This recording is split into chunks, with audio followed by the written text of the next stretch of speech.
Nigerian Army has dismissed military media reports alleging the appointment of a senior officer as the acting chief of army staff, saying that no such appointment exists within the armed forces of Nigeria. It also warns those advocating for a military takeover, as seen in a viral video, to be aware that such actions are treasonable under the Constitution. A statement by the Director of Defense Information, Brigadier General Tukur Gusau, says the Chief of Army Staff, Lieutenant General Taoreed Lagbaja, is currently on his 2024 annual leave. He stated that the AFN is professionally managed and all the service chiefs are performing their duties as stipulated in the Constitution of the Federal Republic of Nigeria. It also explains that the Chief of Policy and Plans, Major General Abdulsalam Bagudu Ibrahim, is providing routine briefs to the COAS in accordance with the standard military procedures, contrary to the speculation of news appointments of the acting COAS. In another development, the Nigerian Drug Law Enforcement Agency has described as vindictive remarks by Senator Oyelola Ashiru of Kwara State, alleging that the Drug Law Agency is the most corrupt. Spokesman for the NDLEA, Femi Babafemi, says the agency will not be deterred in the war against drug abuse, including a crackdown on a syndicate involving the senator. A statement on October 15, 2024, uttered in the Hallowed Chamber of the Nigerian Senate, is a gross abuse of his position as a legislator of the Federal Republic to undermine an agency of government by wrong accusation calculated to erode public confidence in NDLEA and detract from its integrity. I will dare say that such will not deter us from our ongoing effort to dismantle all illicit drug networks across the country, including the one operating from the senator's personal residence. Now, reactions have continued to trail World Bank's suggestion that the country continue its economic reforms for another 10 to 15 years. The World Bank Senior Vice President, Ndemil Gill, believes Nigeria is on the right track with its economic reforms and should stick to it for the long haul to transform the economy. The proposed reforms include removing petrol subsidies, devaluing the local currency, increasing tariffs on utilities like electricity, and raising taxes. But the Nigerian economists and financial experts argue that these measures would exacerbate the already dire economic situation, particularly for low-income households.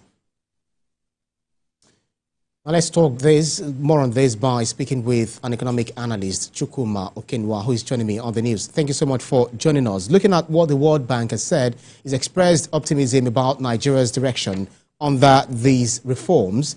But Nigerian economists and financial experts seem less convinced. Could you help us understand where the divergence in opinion lies and whether Nigeria should adopt a more localized approach to its economic strategy? Yeah, I think at the moment, why there is counter opinions across the nation is simply because in initiating reforms, you have to match that with realities. The reality is in two dimensions. Most Nigerians are low-income earners at the moment, and Nigeria as a nation is quite low on productivity. And you know that some of these reforms, like the floating of the Naira and all the rest, is usually a direct economic policies to enhance and influence local production, and that has not happened, and that to a very great extent is exacerbating the current economic situation.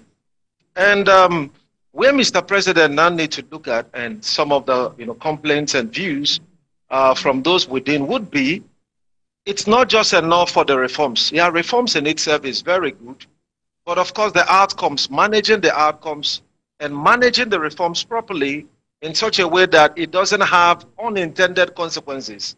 And we can say that yes, even though Mr. President came up with some of these reforms, but some of these, some of the current hardship we see in the nation, we are not anticipated. So Mr. President should be able to look within at this point, evaluate the level of hardship, the level of misery index in the land, and then be able to work with the local content that we have within to see how to manage these situations, enhance production, see how many young Nigerians could get involved, could be engaged. And with that, I mean, when Nigerians become high earning, then of course paying some of those tariffs will not really be a challenge. Yeah. But where you have low-income earners paying high on fuel, on electricity tariff, on VAT and all the rest, make the situations more difficult. All right. So the World Bank actually suggests a 10 to 15-year timeline for the reforms to bear fruit. But is there a possibility that Nigeria's current economic challenges, such as the rising unemployment and poverty, require more immediate relief? I mean, could a shorter term approach be more appropriate? Yeah, I mean, as a nation, I mean, the World Bank has offered their own advice. And I'm sure that perhaps the World Bank was not ill-intended. Perhaps the World Bank is also just concentrated on the long-term outcomes. But in the immediate, if we actually allow things to go in the current trajectory for the next 10 years, I mean, it's really going to account for untold hardship more and more on Nigerians. So what I think should be in the immediate would be fix all the refineries like Mr. President is currently doing, right? Enhance production, incentivize manufacturing within Nigeria. So all those that are doing one thing or the other to see how, as an economy, we can stand very strong. We can increase our export capacity. Right. All of those aspects of the economy should be incentivized by Mr. President. And with that, it's going to bring some level of immediate succor to suffering Nigerians. Right. Mr. Kenwa, Nigeria's economy operates in a unique context with significant reliance on oil, large informal sectors, the MSMEs, and political instability in certain regions. To what extent do you think Nigeria should actually rely on global financial institutions like World Bank for its economic policy as against developing a more tailored domestic approach? Very quickly, less than a minute if you can. Yeah, so I would say it's a 50-50 approach. I mean, the World Bank, there is, there is Six for development, and even when they are offering loans to nations, there are advice on that loan. There are expected reforms. The World Bank don't want you, like, you come all of the time to collect loans, and perhaps you are not even using it for capital projects or things that are results to development.